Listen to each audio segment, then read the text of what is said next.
Hello hello hello, সবাই কেমন আছো? আমি আজ চলে গেছি মেসি থিয়েটারে বডি বিল্ডিংয়ের শো দেখতে। তো ঢুকেই দেখছি অল্প অল্প করে একটু একটু করে লোকজন আসছে।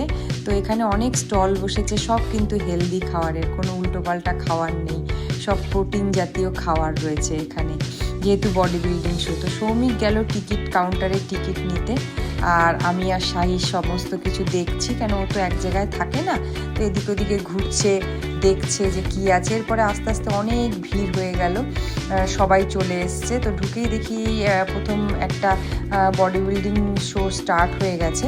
তো আমরা একটু লেট করে ঢুকেছি। ও কি সুন্দর বডি বানিয়েছে সব, দেখো, মানে এদের বডি দেখলে মনে হয় যেন যে কোনো সেই কার্টুনের যে মানে আমরা দেখি না কার্টুন বডিগুলো, সেরকম দেখলে মনে হয়। তো এখন ওগুলো থেকে মনে হচ্ছে যে না, রিয়েলেও সত্যি করে বডি এরকম হয়। মানে আমি নিজে সামনাসামনি এই প্রথমবার বডি বিল্ডিং শো দেখছি। টিভিতে অবশ্য অনেকবার দেখেছি, কিন্তু সামনাসামনি এই প্রথমবার দেখছি। সাইসের তো বসাই ঠিক হচ্ছে না, এদিকে ওদিকে দৌড়াচ্ছে।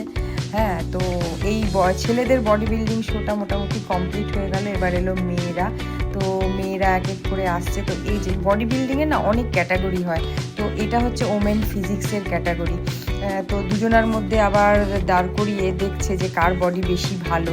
তারপরে একে একে না অনেককে ডাকবে এরা, একসঙ্গে সবাইকে ডাকে বডি বিল্ডিংয়ের জন্য। এই যে পোজিংটা হচ্ছে, এটা হচ্ছে ওয়েলনেস।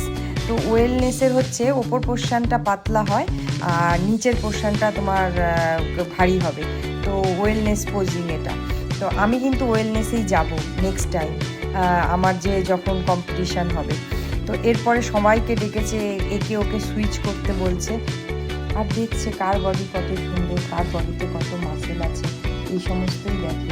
তো আবার এই বডি বিল্ডিংয়ের না পোজিংও ডিফারেন্ট, বিভিন্ন ডিফারেন্ট বডির ডিফারেন্ট পোজিং হয়। তো এরপরে যেমন এরা চলে গেল, তারপরে আসছে এবারে বিকিনি বডি। এটা আবার বিকিনি বডি, এদের আবার পুরো মানে মাথা থেকে পা পর্যন্ত পুরোটাই মোটামুটি রোগা সমান হবে। তো এদেরও সেরকমভাবেই বিচার হয়, এদিকে হাঁটা, পেছন দিকে হাঁটা, এপাশে হাঁটা দিয়ে এইভাবে। তো এরাও চলে গেল। মোটামুটি আজকের জন্য বডি বিল্ডিং শোটা কমপ্লিট হয়ে গেছে। আমরা নেক্সটের যে ইভিনিংয়ের শোয়ের টিকিট কাটিনি, কেন কি অতক্ষণ সাইজ থাকবে না, তখন রেজাল্ট দেবে। তো আমি আর সাই খুব এনজয় করেছি। আজকে আমার একটা নতুন অভিজ্ঞতা হলো, সামনাসামনি সব দেখলাম, অনেক ভয়ও কাটলো, যেহেতু আমি নেক্সট টাইম আসবো। তো আজকের জন্য এখানেই শেষ করছি। সবাই খুব ভালো থেকো, সুস্থ থেকো, বাই।